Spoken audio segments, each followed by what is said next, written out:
આજરોજ તારીખ 14 એપ્રિલના રોજ ભારતના બંધારણના ઘડવૈયા અને ભારત રત્ન એવા ડૉક્ટર બાબા સાહેબ આંબેડકરના જન્મદિવસ નિમિત્તે તળાજા શહેર ભાજપ પાર્ટી દ્વારા બાબા સાહેબની પ્રતિમાને ફૂલહાર કરીને પુષ્પાંજલિ અર્પણ કરી હતી, જેમાં આ કાર્યક્રમમાં તળાજા શહેર ભાજપ પ્રમુખ આઈ.કે. વાળા તેમજ તળાજા નગરપાલિકાના પ્રમુખ શ્રીમતી હેતલબેન રાઠોડ તેમજ મહામંત્રી હિંમતભાઈ ડાભી, તળાજા શહેર લઘુમતી મોરચાના પ્રમુખ રજાખાન પઠાણ તેમજ જિલ્લા લઘુમતી મોરચાના મહામંત્રી હનીફભાઈ તુર્કી તેમજ રમેશભાઈ ભાલિયા, દિનેશભાઈ પરમાર, યશરાજસિંહ વાળા, ભૂપતભાઈ ચુડાસમા સાથે તળાજા શહેર ભાજપ ઉપપ્રમુખ ગીતાબેન અશોકભાઈ સગર તેમજ હરેશભાઈ બારૈયા સહિતના કાર્યકર્તાઓ હાજર રહ્યા હતા અને પુષ્પાંજલિ અર્પણ કરી હતી.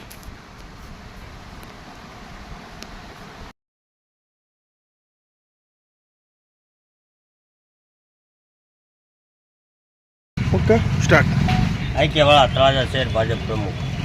આજરોજ બાબા આંબેડકર સાહેબની 134મી જન્મ જયંતિ નિમિત્તે આજરોજ તળાજા શહેર ભાજપ તેમજ તળાજા નગરપાલિકાના કોર્પોરેટર દ્વારા એસટી બસ સ્ટેશન પાસે બાબા આંબેડકરજીની પ્રતિમાએ ફૂલહાર કરી તેમજ ગઈકાલ રાત્રે શહેર ભાજપ દ્વારા દીપ જ્વલનનો કાર્યક્રમ કરવામાં આવ્યો હતો.